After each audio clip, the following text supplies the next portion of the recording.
If you have a family of 6 and it's time for a fun summer family vacation, you want to tow your boat or your travel trailer, there's really only one type of vehicle that's going to cut the mustard, and that's a full-size SUV like this Ford Expedition. Hi, this is Joe from Way Scarff Ford. Today we're going to talk about this 2025 Ford Expedition. Let's dive in. The Expedition shares a lot of its platform, engine, and components with the Ford F-Series, specifically the F-150, but there are obviously a few differences. One is it's obviously an SUV, not a pickup truck. The other, if we take a look at this F-150's rear axle, we can see it's a solid rear axle.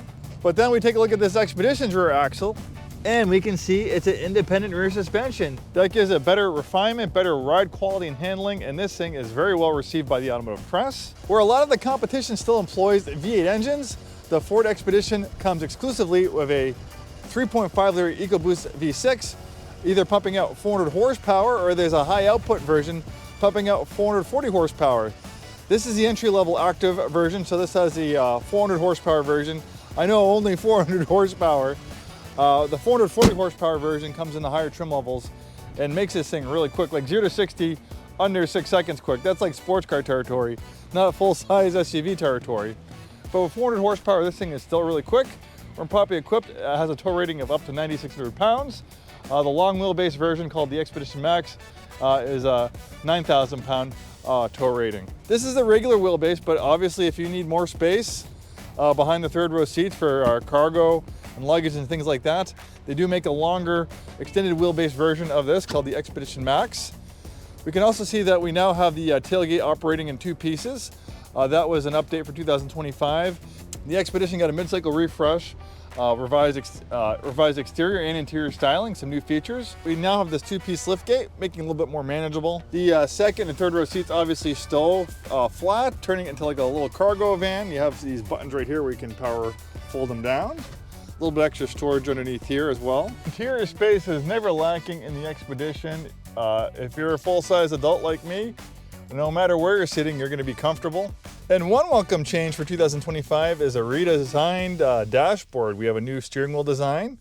Feels really nice in your hands. So we also have this giant gauge cluster / infotainment screen. I don't know if it's 22 inches or 24 inches. I think it's absolutely humongous. Bringing the Expedition into high-tech territory. This thing is really cool. It's powered by Google. That's the thing with automotive companies. Automotive companies, they're good at the mechanical bits, but being a software company, leave that up to the experts like at Google. So it's good to see that we see car manufacturers kind of moving away from trying to make their own software and going to the juggernauts like Google and Apple, you know, to have their infotainment system integrate or actually be powered in Google's case, which really makes this fantastic. You can't do this while you're driving, but you can also surf the internet. You can watch movies. Obviously, this has navigation as well. You can have a Wi-Fi hotspot, fantastic parking camera, overhead camera. And then we have lots of storage space. Everywhere you look, there are storage compartments. All these little nooks and crannies. Then a big cavernous storage compartment in here as well in the center console. Space is never lacking in the Expedition. Oh, it's starting to get rainy out. Unfortunately, we're still dealing with this atmospheric river. This is December 2025. We're in Auburn, Washington. Not far from us, very close to us. There's people really in a tough spot right now dealing with flooding. Flooding and mandatory evacuations. Our hearts go out to everybody. Everyone's having a hard time around here. Hopefully it'll be over soon. Way Scarff Ford has managed to weather the weather in the Washington area for 103 years. We've been in business since 1922, and hopefully we'll make it through this atmospheric river and flooding relatively unscathed. But yeah, not too far from us, there's some unfortunate bad things happening to people. But hopefully we'll be out of this soon. Thanks so much for taking the time today to watch this video. We're Way Scarff Ford Isuzu, as I mentioned, in business since 1922. We serve the greater Seattle Tacoma area, located in Auburn, Washington. We sell new Fords, new Isuzus, and a very wide variety of premium vehicles. Thanks for watching, and we'll see you next time.